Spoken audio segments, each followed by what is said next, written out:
Sick mom made a new friend at her senior complex who called herself Auntie and wanted to manage mom's medications. I set up cameras and caught her doing this to my mom. My 40F, elderly mom, 70F, has been ill for quite some time and is on hospice. She was living in an independent living place where it was all elderly people in apartment-type units. She has been living there for about 6 or 7 months and made a few casual old people friends but mostly kept to herself, so I thought. A couple weeks ago my boys and I were visiting my mom. We live right down the street and visit often, when a woman walks up to us with my mom.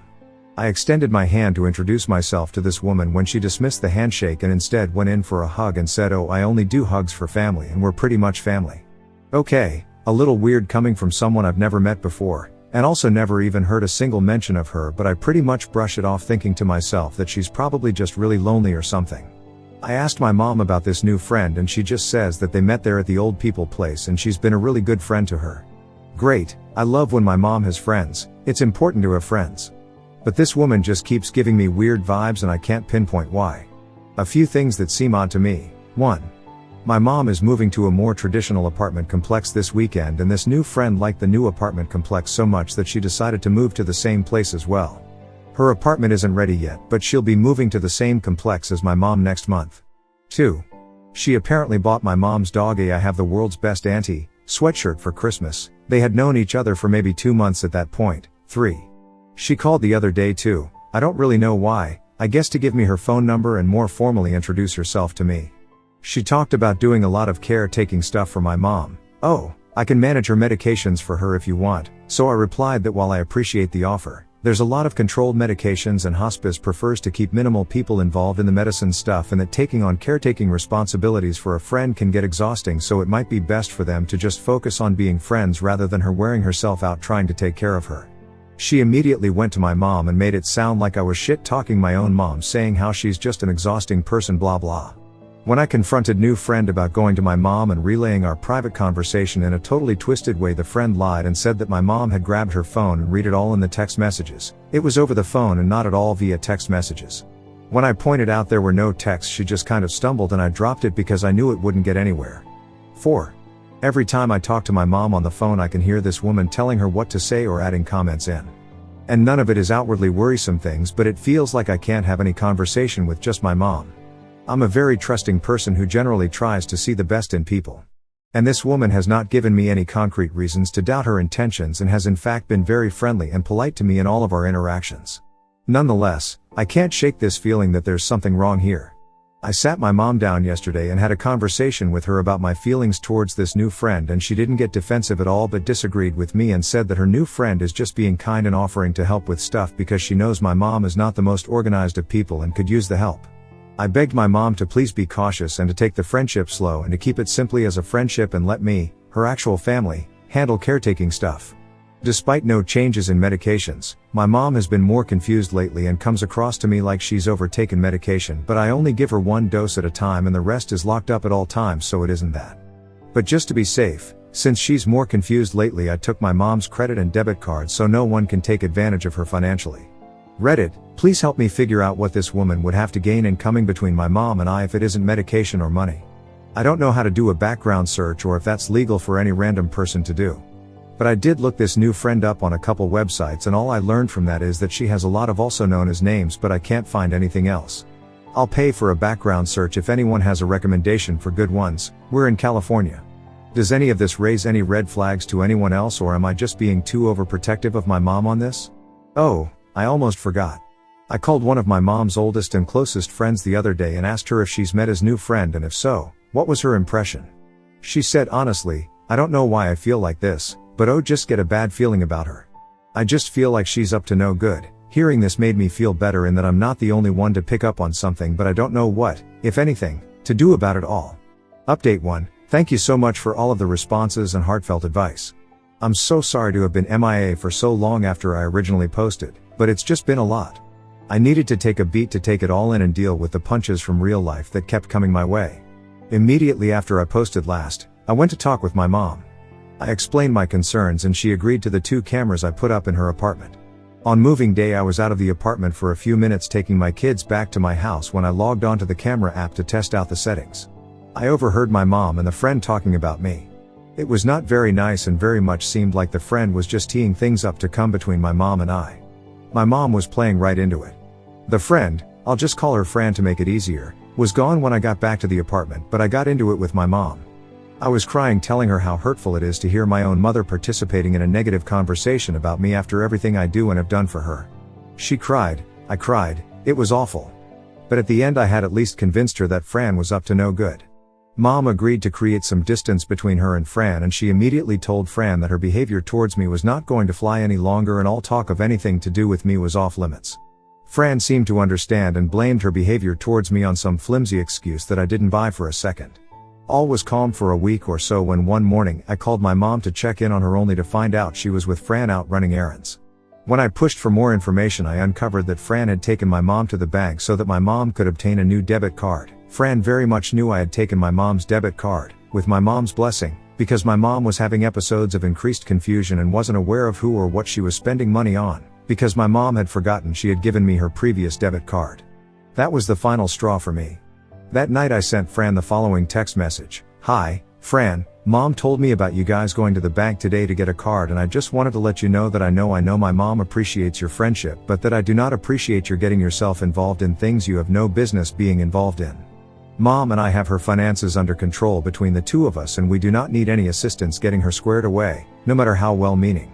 She's asked me to take her card again, the new one, and has put me as the main account holder so I can be sure she has access to what she needs but that no one else does. I want to believe you're coming from a sincere place of just wanting to help my mom, but it complicates friendships greatly when you get into financial territory.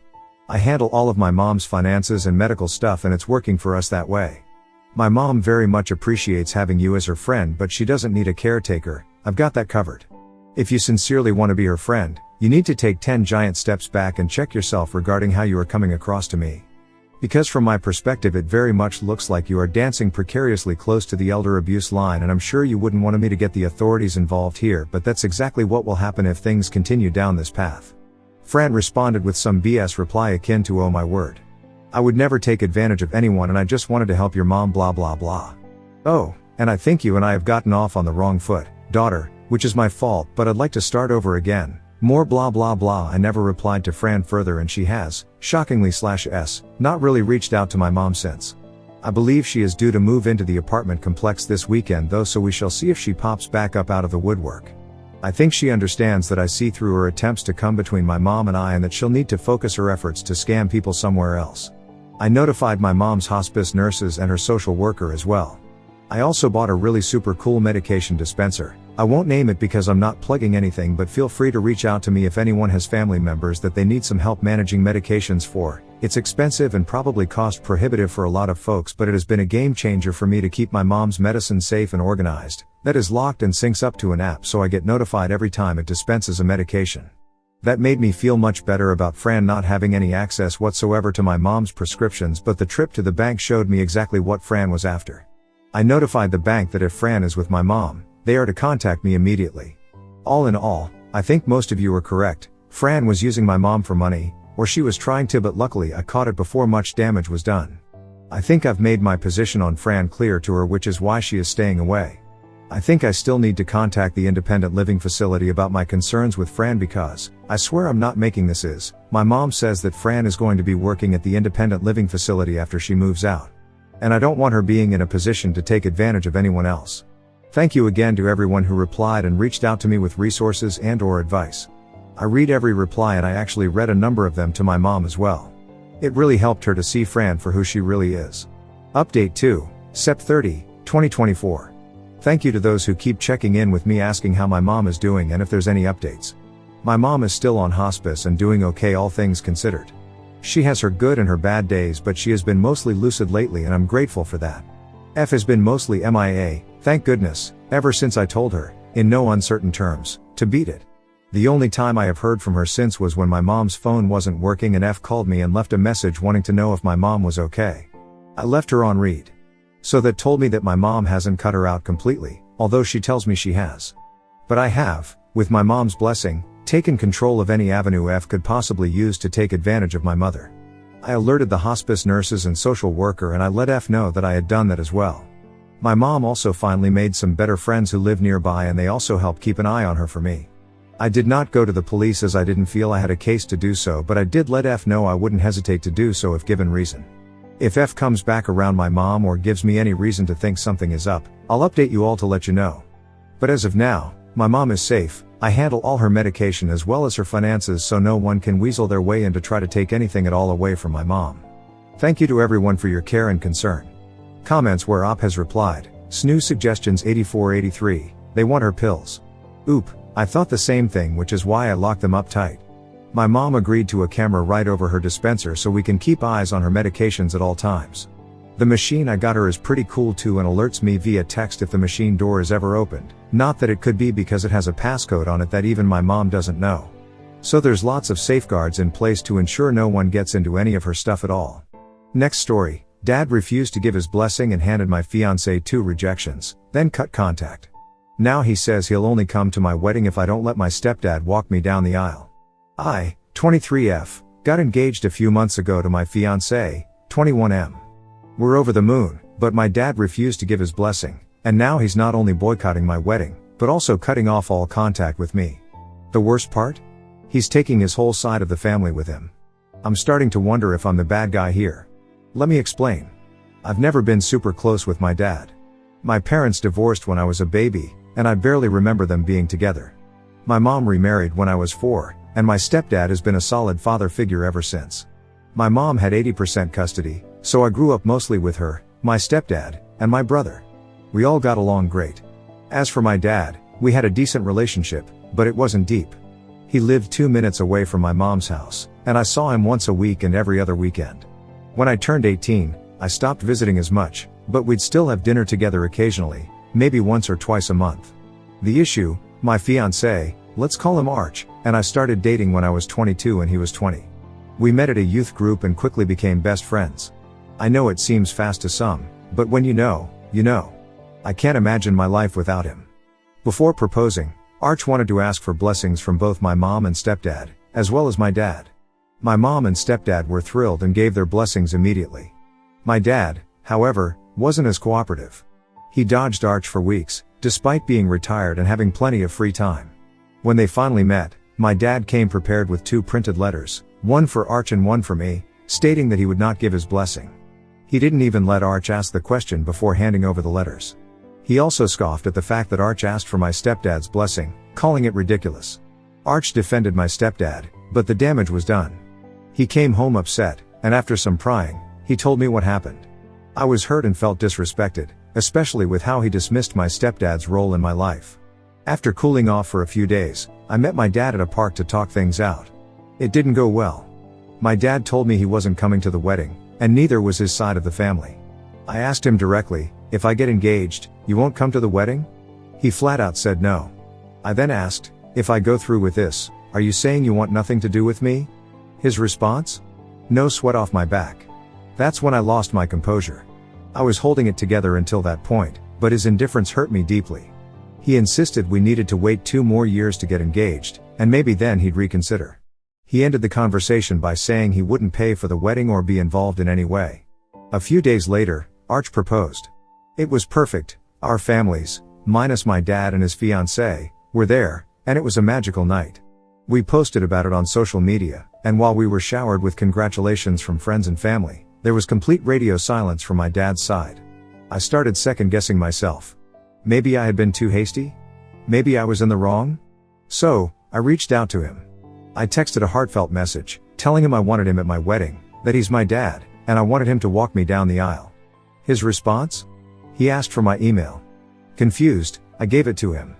A few hours later, I received a long, emotionally charged email.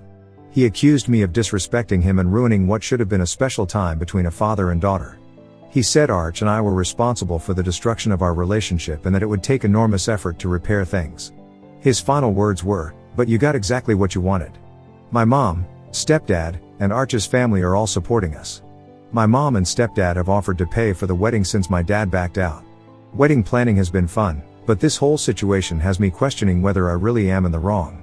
So Reddit, Ida for moving forward with my engagement and wedding plans despite my dad not giving his blessing? Edit 1. Editing because there has been a few comments regarding this. Money is not an issue for him or his side of the family. So the waiting 2 years has nothing to do with saving, and he is not trying to get out of paying for the wedding. He is retired and has been for quite some time. Edit 2. I can't reply to all the comments mentioning this, so I will write it here. I wanted my fiancé to ask my parents out of respect, I guess. I always thought it was a sweet gesture, but we viewed it as a way to include them in this next stage of life rather than viewing it as asking permission for him to marry me. I'm not sure how to properly articulate it though, sorry. And as for my mom and his relationship, they were always very civil, and I'd go as far as to say they were friends my whole life. There was never any fights, in front of me and my brother at least, and my mom and stepdad would invite him and his fiancée to parties we would have. I'm not 100% sure the reason for their divorce, though I can speculate. It just wasn't something we talked about. And I will add that they chose the custody themselves and did not have a court battle, as I've seen a few comments say. There was never a fight for custody. He chose to move out and live 2 minutes away. My mom did not want his money. That was also never a fight. She just wanted to spend Christmas with us and stay in the house. Smile comments where Op has replied. Commenter 1. Info. Did your mother and father marry young? Oop. Not super young, no. But they did marry pretty fast. However, my mom remarried her now husband after 11 months and they've been together since I was 4. I did bring this up to him, during our long talk, to see if that was his reasoning, and he said it's not really about that. Oop on if her father's fiancé might be the reason for the disagreement. Oop, it's possible, but I'm not sure why. Her and I had a great relationship before all of this. Not super close, but always looked forward to seeing one another. I have not heard from her since any of this. Oop on what the possible problem was that her father was not sharing with her? Oop, I ask myself the same. I think part of it is that he asked my stepdad and mom for their blessings first. And I think he thinks we're too young. I have talked to my fiancé, my mom, his parents, and some people in our lives who would be considered mentors to us. We do couples counseling to ensure we are making the right decisions, and it helps us to have a healthy marriage and relationship. Has Oop been that closer to her father? Oop, well, yes, we are not close, but I have always respected and valued him as my father. So I've always wanted him and my stepdad to walk me down the aisle and have a father-daughter dance with both of them. I am more confused with his response to all of this. Update. September 28, 2024. This whole thing went down about 4 months ago, and I hadn't spoken to my dad since, until a few days ago. He texted me, which I didn't notice right away since I've had his notifications silenced. When I finally saw it, I was walking out of work and literally dropped everything. RIP to my Celsius and the lip liner that rolled out of my bag. You will be missed. His message read, I am texting you because we need to have a conversation. I debated whether to even respond, but my peace of mind, and, let's be honest, my anxiety, got the better of me. I texted back, I'm open to having a conversation with the intention of moving forward, not rehashing the past. We scheduled a call for the next day. Fast forward to the call, he starts by saying he loves me and that hasn't changed. Then, almost immediately, he switches to how upset and disappointed he is that he had to reach out first. What? He then asked if we've set a wedding date. I told him it's late next year, hoping maybe he'd changed his mind. But nope. He followed that up with, do you have a venue? I said yes. His response? So, this is happening. Well, I'm not telling anyone in the family not to go. That's their choice. There aren't sides. I tried to explain that there are sides because no one in the family knows my side of things. I'm not super close with that side of the family, except for my grandma, who made it clear she's on his side. He cut me off, saying he didn't want to be on the phone long, and that's all he had to say. I asked if I could ask a question before he hung up, and he agreed. So I asked, do you stand by your decision not to come? His answer, it depends on how I'm treated. At this point, I'm floored. I asked him to elaborate because I've never been disrespectful to him. And then it all came out. He feels like he deserves the title of father of the bride and thinks it's completely disrespectful to him if I let both him and my stepdad walk me down the aisle.